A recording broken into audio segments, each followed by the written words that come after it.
muka kita nggak bengkok kan di sana. Emang udah begitu, apa mau ngapain lagi juga? Dia ketawa lagi. Tinggal di crop. Tinggal dilurusin. Tinggal di ini shading. Kita opening dulu. Ya. Oke. Gak ada benernya. Oke, hi guys, welcome back. Kita sekarang balik lagi di Theology on the Street. Tapi yang pasti kita nggak cuma berdua, karena kita punya guest star. Iya. Guest star ya. Oke, sekarang kita punya guest star, tapi masalahnya nggak di sini karena dia sedang ada di luar angkasa ya, ada di dunia lain. Lagi diisolasi corona nggak boleh datang. Kabur dari COVID. Oh ya, soalnya di Melbourne katanya lagi second wave, jadi nggak boleh kemana-mana. Betul, dan dia adalah Bapak Ricky. Ya, Ricky ini ada di Melbourne. Gitu. Kita harus sono kesini ya. Rempong banget hidup kita. Sini aja udah. Sini aja ya, situ nggak usah ya. Oke, sekarang kita fokus sama Ricky yang ada di Melbourne. Nah, ngapain sih Ki ada di Melbourne? Apa lu bener-bener nggak cinta Indonesia sampai lu melarikan diri ke Melbourne? Aku masih masih warga negara Indonesia. Oh, si Wendy ya. Terus? Aku di sini mulai dari sekolah kan, kuliah di sini, terus kerja di sini, terus merit kena orang sini. Nah itu tuh jadi, ya udah jadi stay di sini terus. Ya rada meragukan memang kecintaannya terhadap Indonesia karena istrinya juga bukan orang Indo ini. Itu yang bakal kita bahas. Mengapa dia memilih orang luar negeri untuk jadi istrinya gitu ya? Emang di Indonesia nggak ada lagi yang mau sama lo? Emang stoknya sampai seburuk itu Ki? Sampai aku di Indo mukanya di crop terus diganti Lee Min Ho gimana? Ini aku di sini. Oke, mungkin sekarang kita harus tanya dulu ya, siapa ini Ricky yang satu ini? Iya. Gitu ya, dan apa hubungannya sama Theology on the Street? Oke, perkenalan dulu. Oke, mau tahu apa? Aku lahir di Surabaya, dari Surabaya. Oh, dari Surabaya. Ketahuan dari ngomongnya kan, bedok. Tapi harus dicek dulu. Sebutkan kuis biasa. Saya meragukan ke Surabayanya. Sebutkan 5 makanan tradisional Surabaya yang kamu tahu. Pokoknya kalau sama Dwi nggak akan lepas dari yang namanya kuis ya. Dasar dosen banget. Pecel bukan ya?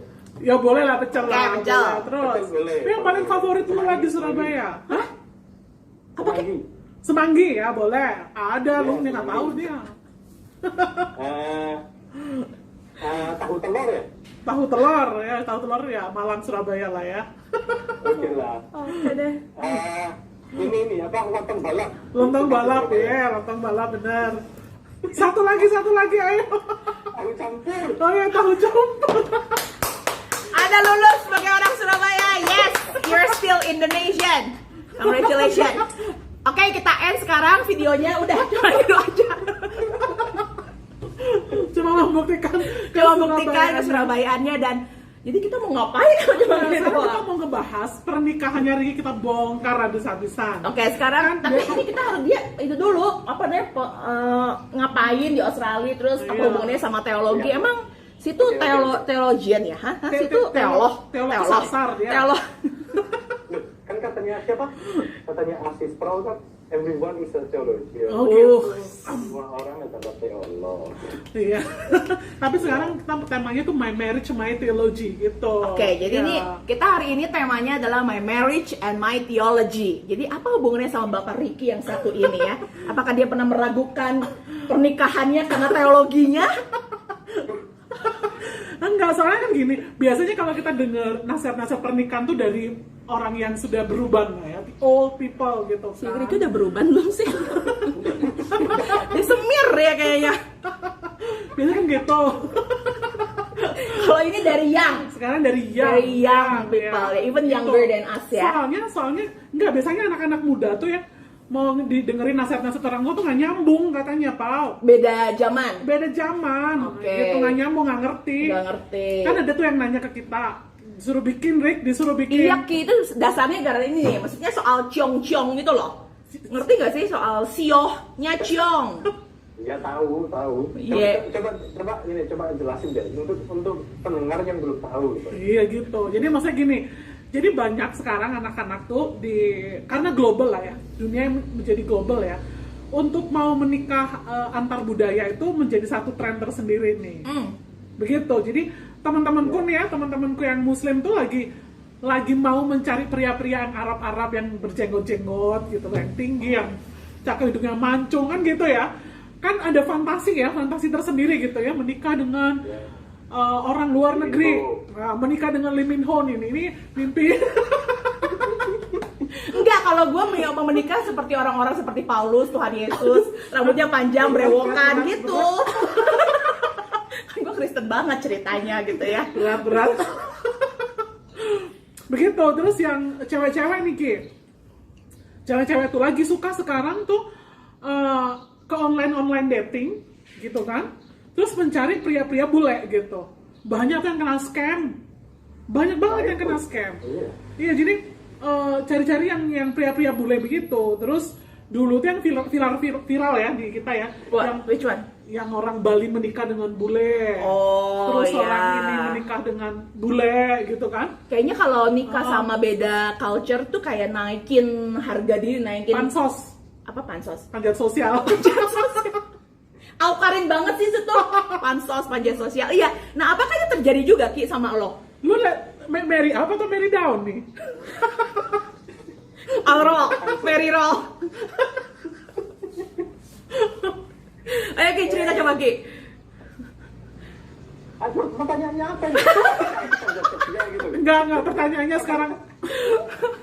Saya pertanyaan waktu kamu memutuskan untuk menikah dengan Hana, Ya. kamu mengalami ini enggak ya? Maksudnya gini, what was in your mind gitu? Kamu menikah dengan bule, apa cita-cita dari kecil? Kalau mau menikah dengan bule begitu? Cita-cita. Iya. Menikah dengan Gitu. bule. Gimana coba ceritakan? Kayaknya tren-tren gini itu tergantung ini ya, tergantung social pressure. Betul. Oke. Jadi kalau zaman dulu kan orang-orang rasis kan, jadi orang-orang yang suka jangan nikah sama orang-orang yang budayanya beda, jangan nikah sama orang-orang yang rasnya beda. Itu kan karena mereka dibesarkan dengan pemahaman yang seperti itu, bahwa ras kita adalah ras yang paling bagus. Betul. Nah, kalau di Indonesia ada tren bahwa kalau nikah sama orang bule itu lebih tinggi. Itu kan gara-gara ya mulai dari kita dijajah, maka dari itu Londo. Sosial statusnya ya londo itu kan. Sosial statusnya orang-orang yang bule atau bagi orang-orang yang muslim, orang-orang Arab itu lebih tinggi gitu. Nah, kalau aku mulai dari umur 17 tahun aku udah di luar negeri gitu. Oke. Jadi memang orang-orang yang aku nyambungnya sama orang-orang yang Bule. internasional gitu. Oh. Ya, orang-orang yang apa ya? Memang aku hangatnya sama orang-orang bule gitu. Kamu kan Chinese ya Ricky ya? Iya. Asli? Yakin lo? Mostly. Hah? Aku Mostly? dari Indonesia. Mau dites lagi nggak? Kayaknya aku nggak mungkin diakui orang China. Lo mau dites nggak? Ini dasarnya dosen banget, nggak usah harus dites, itu nggak percaya banget Ki sama orang. Trust me, dia nggak pernah percaya sama kita ya. Mau dites apa? Nyanyi satu lagu Mandarin satu. Waduh. Apa ya? Ting licin aku tahunya. Apa? Lu tau lagu apa? Ting licin tau nggak? Ting licin, gua aja nggak tahu. Teresa Teng. Oh, Teresa Teng, tahu Teresa Teng dulu penyanyi terkenal gitu. Tahun 80-an. Tahun 80-an gitu. Yang di wedding gitu. Wah, ini ya. Berarti Ricky sama gue sama. Cuma sebatas itu Chinese-nya. Nggak bener. Iya. Terus jadi waktu kamu di Australia itu kamu banyak bergaul dengan orang Australian, bule, white Australian, atau dengan orang dari berbagai bangsa. Kamu gimana? Jadi waktu aku sekolah teologi ya, jadi di college di Melbourne, otomatis ketemunya orang-orang bule kan, karena jarang banget orang Indonesia yang ke Australia untuk sekolah teologi. Betul. Oh iya betul sih. Jadi orang-orang yang sekolah teologi adalah orang-orang lokal. Nah, ketemunya pasti orang-orang bule. Waktu itu memang gerejaku gereja Indonesia gitu. Jadi aku memang hangout sama orang-orang Indonesia juga. Tapi ya Tuhan maunya aku ketemu sama Hana di kalangan orang-orang teologi dan di kalangan orang-orang bule. Jadinya ya aku terdekatnya sama. Jadi ketemu Hana di sekolah teologi di Australia. Teologi. I see. Iya, Oke. Terus waktu kamu kenalin Hana ke Orang tua. tuh. Ya. Jadi problem nggak sih? Ada rejection gak sih? Penolakan gitu? Nggak ada. Karena marry out dia marry out. Bukan merry go round ya?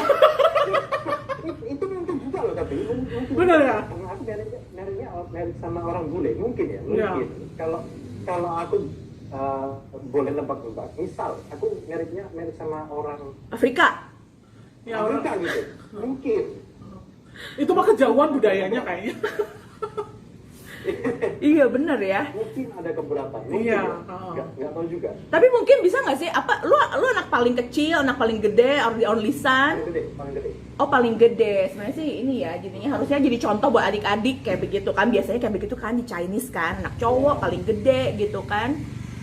I see. Oke. Jadi aman-aman aja ya waktu dikenalin ke orang tua, nggak ada ciong-ciong sio-sioan. Ditanya nggak Hana sionya apa? Kristen sih keluarganya. Iya itu. Ya itu dia ya. Iya. Betul sih. Tapi kalau misalnya lebih jauh itu ya apa namanya? Apa ada culture shock nggak sih menikah dengan orang yang berbeda suku? Ada lah pasti. Pasti ada ya. Pasti ada. Aku ngomong sama Hana, kita ini latihan cross cultural mission terus nih. Di tiap hari di merit kita ini cross cultural mission terus. Iya ya, dia harus belajar seenggaknya lu 17 tahun ya di Indonesia dan Asian culture banget gitu kan. Sedangkan dia Australian banget gitu kan, pasti banyak benturan juga ya nggak sih? Tapi biasanya perbedaan budaya itu ya, itu less about cultural differences. Jadi bukan tentang perbedaan budaya juga, tapi lebih ke perbedaan keluarga. Oh ya? Kita kan asumsinya gini, di budaya bule itu satu budaya, budaya Asia itu satu budaya. Padahal enggak kan? Di budaya bule, orang-orang mendidik anak mereka itu memiliki budaya masing-masing, yaitu punya. Oh ya betul family sih. law, Iya gitu kan. betul. Nah aku dididiknya, meskipun aku di budaya Asia, punya asumsi-asumsi Asia, yaitu misalnya yang ke dapur itu biasanya cewek. Oh gitu, iya. misalnya gitu. Tapi juga aku dibesarkan dengan asumsi supaya aku bisa mandiri gitu. Jadi aku tetap disuruh cuci piring, disuruh bantu masak gitu.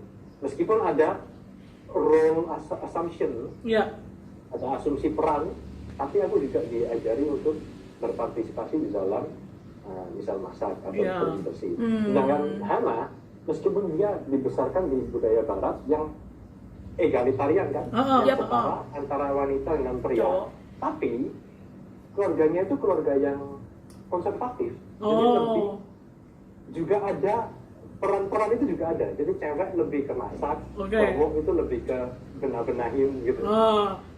Jadi di rumah siapa yang masak, Rik? Gantian. Tergantung mau masak apa. Mau masak Asia apa yang masak? Emang lu bisa ya? Bisa dong. Mulai 17 tahun ya. Mau dites lagi, mau dites. Sebutkan bumbu-bumbu Indonesia. Ya itu nggak bisa itu.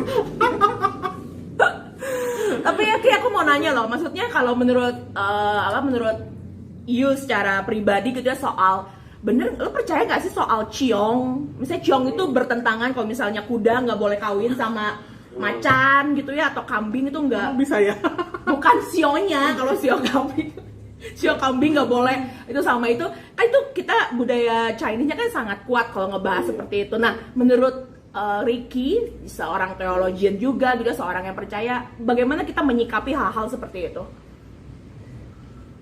Kalau kita lihat di perjanjian lama ya, pada satu sisi Allah itu sering memakai budaya-budaya sekitarnya Israel dan kepercayaan lokal. Misal waktu Yakub apa itu? Coba Dwi mungkin bisa lebih jelasin lebih jelas yang waktu Yakub pakai kambing hitam, kambing putih itu loh. Iya. Yang Itu dia kan, yang nipu Laban. ya itu kan kepercayaan lokal kan. Itu kan superstition kan. Iya. Tapi terjadi Allah gitu. Ya, Allah memakai superstition itu untuk memberkati Yakub pada satu sisi. Tapi pada satu sisi lain, Allah selalu bilang jangan ada padamu orang-orang yang melakukan divination ya. gitu. Apa divination itu apa? Apa ya? Apa perbedaan? Enggak, Pergantian. nujum-nujum gitulah ya, kalau ya ilmu-ilmu hitam gitu lah ya. tenun. Tenun ya. Tenun. Ya, fortune telling gitu kan. Iya. Nah, sedangkan justru di kisah para rasul berapa ya? 16 ya, waktu Paulus ketemu sama anak budak yang fortune telling. Iya. Yap. Itu kan dibilang Para fortune rasul. tellingnya berasal dari iblis kan. Jadi waktu iblisnya diusir, udah dia nggak bisa lagi kan. Iya, Nggak bisa iya. fortune telling lagi. Jadi aku percayanya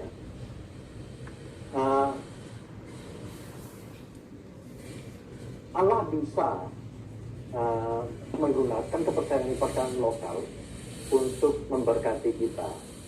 Tapi Allah juga memberikan kita informasi bahwa sebetulnya ilmu-ilmu gelap seperti ini atau fortune telling seperti ini itu berasalnya bukan dari Allah, tapi berasal dari iblis.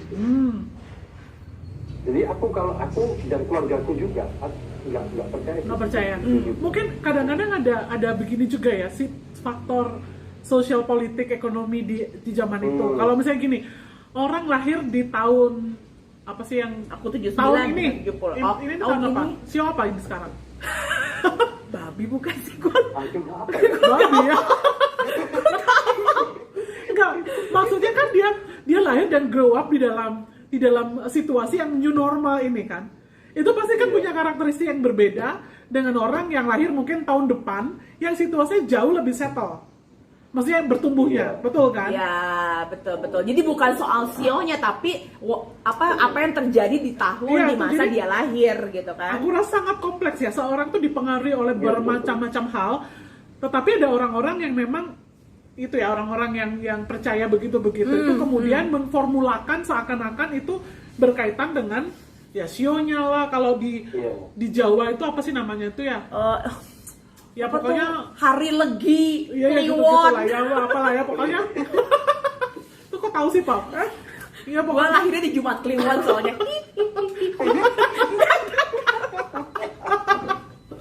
Malam Jumat Kliwon itu ya menjadi angker gara-gara gue. Iya, cuman memang begini sih. Ini orang yang nanya kita tuh ya pasti nggak percaya sebenarnya dengan ciong-ciong siu ini. Tapi keluarganya menekan. Nah inilah menghadapi perbedaan budaya begini loh, Ricky. Emang kamu tinggalnya jauh ya dari orang tuamu, jadi mungkin tidak ada Pressure, cultural tekanan. clash lah antara Hana dengan mertua misalnya. Nah kamu sendiri berhadapan dengan keluarga dari istri, ya itu ada benturan budaya nggak? Kalau dengan istri kan mungkin bisa diselesaikan lah ya setiap hari ketemu gitu. Tapi dengan extend, keluarga ya. gitu. Gimana kamu ngatasinya kayak gitu? Kalau aku sama keluarganya Hana ya, lebih nggak ada clash daripada Hana sama keluargaku. Oh begitu? Karena aku di sini lebih lama daripada Hana di Indonesia. Oh iya betul. Oh, boleh cerita nggak sih, maksudnya kelas-kelas yang kecil-kecil tuh kayak apa sih Hana sama keluargamu itu? Jadi waktu Hana ke Indonesia pertama kali ke Indonesia, setelah seminggu nggak kuat dia. Oh Dia ya. harus keluar dari rumah. Soalnya waktu dia di rumah selalu ada sepupu-sepupuku yang datang untuk mau ketemu kan. Oh ini mulai nih apa sama ini Barbie yang bisa jalan. Loh, bener loh, mereka bilangnya Kayak Barbie emang cantik. Nanti bisa nggak Hana muncul sebentar? Lu belum pernah ketemu ya? No, waktu lu kesini kayak aku nggak ketemu kan sama Ricky kan? Iya. Ya, jadi aku belum ketemu. Terus apa lagi hal-hal yang lainnya? Nah, karena itu, karena banyak orang-orang, banyak sepupu-sepupu yang datang, tiap hari dia itu harus dibilangin panggil ini Cece. II. Oh, ya. Ya, panggilnya Kuku. Kim, apa Jadi, kuku ya? Iya, jadi dia aduh bingung. Terus waktu dia salah, panggil nama. Iya, itu problem. Jadi tanggung gitu. Iya. Nah, jadi tanggung karena pada satu sisi mereka ya tahu lah kalau ini orang bule gitu. Iya. Tahu panggilnya apa. Tapi pada sisi lain mereka nggak biasa dipanggil dengan nama gitu. Betul. Jadi I see. dia merasa bersalah, dan kalau dia merasa bersalah, tiap hari merasa bersalah. Waduh, betul. Gitu. Nah, itu masalah Salah satu lah. iya, simple ya padahal ya sebenarnya ya. Tapi bisa jadi problem besar, pressure tuh. Ya, tapi jangankan Hana ya, aku aja kalau acara keluarga tuh yang semua kumpul bareng ya, pusing banget lah. Ini engkim, itu engku, ini apa Iya. kuku, ini siapa, pusing loh kawi aku aja yang orang lokal gitu, yang saya saudara sendiri, apalagi Hana yang stranger loh, itu memang susah banget sih memang ya, Iya. nggak mudah. Aku udah top kayak gitu. Aku tiap kali kalau ketemu keluarga aku bilangnya halo gitu doang. Aku bisa pakai gabung kayak panggil.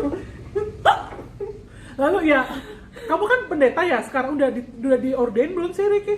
Belum, aku cuma pastor. Oh iya. Ya jadi maksud gini, what do you believe about marriage gitu? Apa sih yang kamu percaya dengan yang praktis loh ya, ini nggak ngomongin teologi ngawang-ngawang ya. Ngomongin teori juga, ini yang you alami lah, yang Terus, alami lah Ki. Iya, bagaimana apa yang kamu percaya itu sebagai pernikahan itu kemudian apa namanya ya, yang mendirect hidup kamu sehari-hari gitulah. Ngomong tentang praktek itu harus ngomong tentang teologi. Gitu. Ya boleh, iya dasarnya. Jadi dasar teologi itu kayak gini. Menurutku marriage itu kayak apa yang Paulus bilang di Efesus 5 ya. Bahwa By the way, Paulus married atau enggak? Menurut lo? ini Lu pikir itu Ki, duri dalam daging tuh istrinya bukan Ki? Kacau ini, kacau. ntar aku ditemparin batu. Skip. Lanjut. Ini nih mulainya nih. Oke, lanjut Ki. Oke. Jadi di Efesus 5 kan Paulus bilang kalau suami kasihlah istrimu seperti Yesus mengasihi gereja. Ya. Istri apa ya? Submit itu apa bahasa Indonesia-nya? Hah? Tak tunduk. Tunduk. Nah, istri tunduklah ke suamimu seperti gereja tunduk seperti gereja tunduk ke Yesus. Iya. Kita nggak bahas tentang egalitarian atau komplementer. Iya. Tapi intinya Paulus itu kan bilang marriage itu adalah sesuatu yang secara misterius, sesuatu yang mencerminkan hubungan antara gereja dengan Kristus. Betul. Ya kan? Ya. Nah, itu dasar teologi Ya. ku sama Hana waktu kami marriage. I see. Jadi tugas kami adalah dalam pernikahan ini, aku harus mengasihi dia sebaik-baiknya, meskipun nggak sempurna, aku harus mengasihi dia seperti Yesus mengasihi aku. Kayaknya kita harus tanya Hana deh ini. Dia nggak percaya lu Ki. Makanya aku bilang nggak sempurna. Iya, betul. True, betul. Kayaknya nggak ada satupun kita yang bisa mencintai, mengasihi dengan sempurna, itu kayaknya. Nggak ada. Itu kabar buruknya, tapi kabar baiknya adalah Yesus bisa. Gitu. Iya. Exactly. Terus Hana, jadi kami ini harus saling mengasihi, saling tunduk satu sama lain, saling melayani satu sama lain, sehingga bukan hanya ke hubungan ini bukan hanya dilihat untuk kita, atau dilihat oleh kita sendiri, tapi keluar gitu. Jadi orang-orang waktu melihat pernikahan kami, Iya. tujuannya adalah mereka melihat, oh, orang Beda ini ya. bisa mengasihi satu sama lain. Kenapa? Karena Yesus mengasihi kami terlebih dahulu. Waktu kami ini musuhnya dia mengasihi kami. Kenapa kami nggak bisa mengasihi satu sama lain? Waktu kami ini sudah married gitu ya, Iya, bukan iya. musuh. Iya, iya. Iya. Udah didamaikan lah ceritanya. Gitu ya. Jadi kalau kami tahu itu adalah tujuannya, apapun yang kami lakukan dalam pernikahan ini harus merefleksikan tujuan itu gitu. Meskipun ya pasti gagal terus. Tapi Sering berantem nggak sih, Ricky? Berantem Lama nih jawabnya, berarti sering kayaknya. puji Tuhan nggak sering, tapi ya pasti pernah kan. Nggak heboh itu kali ya. Berargumentasi lah, bukan berantem. Iya. Jadi kalau kembali lagi ke perbedaan, berantem itu kan biasanya berasal dari perbedaan. Aku maunya beda sama dia gitu kan. Aku berasumsi beda sama dia. Aku expect beda sama dia. Tapi kalau kami berdua tahu bahwa kami berdua berkomitmen untuk merefleksikan hubungan antara Yesus dengan gereja gitu. Ada komitmen di sana dan komitmennya itu sama. Meskipun kami tahu ada perbedaan. Jadi itu selalu bisa diselesaikan karena ada komitmen yang sama ke Tuhan yang sama gitu. Iya. Udah berapa lama sih Ki menikah? Hampir 3 tahun. Oke. Terus kalau misalnya nih ke praktisnya ya, Ricky ya. Kalau kamu kasih tips kepada anak-anak muda yang mau menikah dengan suku yang berbeda gitu. Jangan ras dulu suku yang di Indonesia gitu yang berbeda aja ya. Ya suku ya atau nationality lah gitu ya. Apa sih yang harus mereka consider gitu? Harus prepare, siapkan. Ya itu perbedaan budaya itu pasti susah untuk pasti ada gitulah ya. Ya gitulah. Jadi pasti memberikan problem gitu. Pasti memberikan menjadi masalah pasti. Sekalipun tuh suaminya Lee Min Ho ya atau Yoon Bin. Terus bahas. Nggak jadi jaminan ya itu ya. Ricky ini bisa jadi bintang Korea loh dia. Lu cocok kayaknya main film-film yang apa ya? Coba kita bayangkan dia cocok main film apa nih? Pembunuh berdarah dingin. Landing on you. Terus Landing on You dia taunya kan istrinya keren itu juga ya. Tidak, aku tahu cuma itu. Apalagi Ki selain harus prepare bahwa akan selalu ada Konflik gitu. Aku bilang ya, kalau mau nikahin orang yang beda ras atau beda budaya, lakukan. Itu menurutku hubungan yang sangat pertama mencerminkan keanekaragaman budaya manusia yang Allah itu sudah ciptakan gitu. Jadi kekayaan sangat budaya ini ya. Lakukan. Kedua, itu mencerminkan bahwa perbedaan itu bisa bersatu di dalam Kristus. Wow. Seperti apa yang So deep. Wahyu 7 kan, Ya. waktu kita nanti di surga. Oh tadi pagi gue saat teduh itu loh. Wahyu 7. Cucok. Nah, bakal banyak orang-orang yang bahasa budaya yang berbeda dengan bahasa yang berbeda, mereka bersatu di dalam untuk memuji Allah. Iya. Ya, jadi lakukan. Belajar untuk memahami dan mendengar, bukan hanya untuk dimengertiin, tapi juga untuk mengerti. Belajar. Dengar para laki-laki, dengar. Beneran nih, ini waktu aku di pesta nikah nih, pesta nikah. By the way lu nikah berarti di 2 tempat dong Ki, di Surabaya sekali, di Australia sekali. 3, satu lagi di mana? Di Australia 2 kali. Karena yang pertama itu untuk visa. Oh, untuk visa. Kayaknya bisa another drama deh itu. Oh, jadi 3 kali di Australia, 2 kali di Indonesia sekali. Itu juga pasti banyak konflik ya, itu kan persiapan pernikahan apa dan sebagainya. Banyak banget. Karena ada ekspektasi dari keluarga yang berbeda kan. Iya. Dua keluarga. Nah, itu jadi rumit banget. Iya. Tadi mau bilang Tadi ngomong apa sih? Pertanyaan. Lupa. Iya, tapi itu a really good point ya. Iya.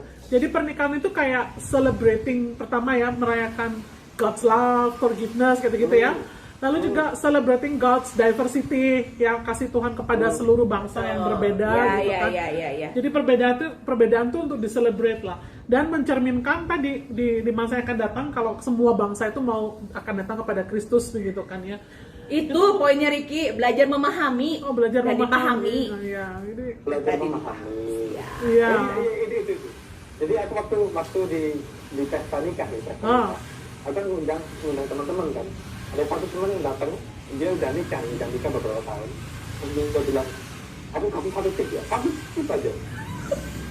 Kalau lagi argue, lagi debat sama lagi berdiskusi apa namanya? Berantem lah. Lagi tengkar sama istrimu. Asumsi pertamamu harus istrimu yang benar, kamu yang salah. Women always right, man. But, tapi, nah ini poinnya. Summary-nya, intinya bukan itu, kan? Intinya bukan cewek itu harus benar, tapi kita harus selalu berasumsi bahwa, karena kan asumsi manusia selalu kayak gini, aku yang pasti benar. Iya. Yes. Selalu benar. Tapi kalau dibalik asumsinya, dia yang selalu benar, maka jadinya mikir 2 kali. Iya. Sebelum menyalahkan dia, aku mikir 2 kali. Nah, terus jadi bilang sorry dulu. Waktu bilang sorry, biasanya dia juga bilang sorry. Oh sorry ya, aku juga salah di sini. Gitu. Iya. Ya cuma ini ya, ngomongin teologi pernikahan gitu ya, perjanjian lama tuh banyak asumsi yang salah dari orang-orang itu tentang konsep-konsep di perjanjian lama khususnya. Ada yang bilang begini, di PL kan boleh poligami, coba tuh lihat si Abraham, coba lihat tuh Daud gitu ya, terus siapa lagi? Berarti pendeta juga boleh poligami dong. Yakub. Nah, terus bilang, jadi ada orang-orang yang mengatakan begitu. Kalau aku sih mau clarify sebentar ya tentang hal itu. Kalau di PL itu endorse poligami, that is really a bad promotion. Really bad endorsement. Karena semua orang yang poligami di PL hidupnya miserable. Bener. Tuh. True. Sampai hancur negara tuh ya, bukan cuma gara-gara sepatu di sneakers, gara-gara Cleopatra Beauty, ini gara-gara betul, gara-gara terlalu banyak istri, terlalu banyak gundik. Istri, gundik itu hancur tuh, hancur-hancuran. Jadi salah kalau asumsi ngomong perjanjian lama itu endorse poligami. No, itu yang dia semua orang kalau ngerti marketing, nah itu benar-benar promosi yang very bad gitu, buruk gitu. Itu asumsi pertama tuh. Yang kan, bener nggak, Rik? Setuju nggak? Setuju. Iya kan? Terus yang kedua orang bilang gini, oh di perjanjian lama tuh nggak boleh nikah beda suku, gitu. Karena kan harus Israel. Yang Tuhan sering kan ngomong kan, jangan menikah dengan penduduk Kanaan misalnya. Terus Ezra juga bilang tuh ceraikanlah istri-istri. Itu sebenarnya klarifikasi lagi, bukan ngomongin tentang suku, tetapi ngomongin orang yang berbeda kepercayaan pada Tuhan, gitu. Jadi konteks kata asing di situ bukan cuma asing nationality. Buktinya Ruth orang Moab nikah dengan Boaz, ya kan? Sipora orang Midian menikah dengan Musa. Banyak. Iya. Jadi nggak apa-apa nikah beda ras. Asal jangan beda sio ya. Balik lagi ke topik itu. Makanya harusnya harus beda sih. Oh, harus beda sio ya. Harus beda. Kenapa, Ki? Kenapa you say harus beda? Aku pikirnya seperti itu. Gitu ya, nggak bisa kambing sama kambing nggak bisa ya? Oh, rebutan rumput. Kambing sama kambing. Aku tahu ya. Tapi nggak cuma itu juga, kalau ngomongin soal ini ngomongin tanya Ricky soal apa sebagai pendeta soal beda umur. Boleh nggak sih menikah sama yang lebih muda? Ini kan lagi tren. Sekarang ini juga lagi tren loh. Ya kan menikah di umur apa sama umur yang lebih muda, apa kayak begitu? Nggak, lagi trennya di Indonesia itu cowok-cowok sudah nggak malu-malu lagi nikah sama tante-tante gitu loh. Oh gitu. Juga another trend. Oh. Gak cuma ngomongin sinyo. Oh iya banyak loh, bangga lagi mereka tuh. Terus Mereka bangganya gimana? ya kayak jadi tren sih memang gitu. Gak cuma di Indonesia, lu kalau dicek di Korea juga kan lagi banyak nih artis-artis kayak gitu yang marriednya sama yang lebih muda. Song Joong Ki sama Song Hye Kyo, gue langsung bikin contohnya banyak banget, lebih muda. Ini yang lebih muda kayak begitu. Aku nggak tahu ini. Oke, whatever it is ya, siapapun mereka. Tapi ini juga ada dan padahal ini juga bakal jadi ada konflik. Kalau kamu konflik bedanya yang lain. berapa? Lebih tua kamu atau Lebih kan tua atau sama? Lebih tua aku 2 tahun. Oh, Normal kan kalau itu kan? iya normal lah. Normal lah, normal gitu. Ya ada konsekuensi tersendiri lah pasti ya dengan pilihan kita lah ya. Yes.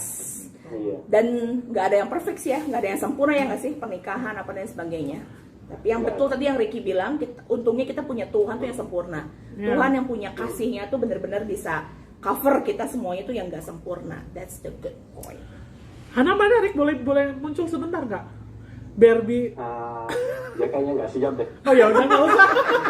Dia lagi datang film Korea dia. Lagi nonton apa? Langsung aja gue tuh chatting. Aku juga lagi nonton Korea sekarang. Aduh, alright, oke deh. Ya semoga berguna ya buat teman-teman. Yes, and thank you Ki buat waktunya udah direcokin sama kita. Tapi yang pasti Nanti lagi sama Ricky. nanti ada lagi. Cuman masalahnya Ya, untuk bahan yang kali ini untuk apa young couples terutama memang nggak mudah. Tapi balik lagi bahwa pernikahan, sebelum pernikahan pacaran sekalipun juga harus dibalikin ke Tuhan. Basicnya harus Tuhan dulu begitu. Ya, biasanya orang nakut-nakutin kalau kita undang yang couple yang lebih tua ya, jangan beda suku, jangan beda ras. Ini lagi di endorse sama Ricky nih. Go ahead, jangan ragu-ragu. It's okay. Globalisasi. Iya. Globalisasi. Yeah. Oke, sebentar saya mau cek dulu dating online. Kacau kagak. Jogging, alright, oke Okay. then. Thank you so much Ki. Next time kita ketemu lagi sama Ricky untuk bahas hal yang lain. Nanti kita kasih tema-temanya, lu pilih ya. Yes, okay. Thank you for the time. Okay, thank you Ki. God bless you. Say hi to Hana ya. Bye. Oke, thank you.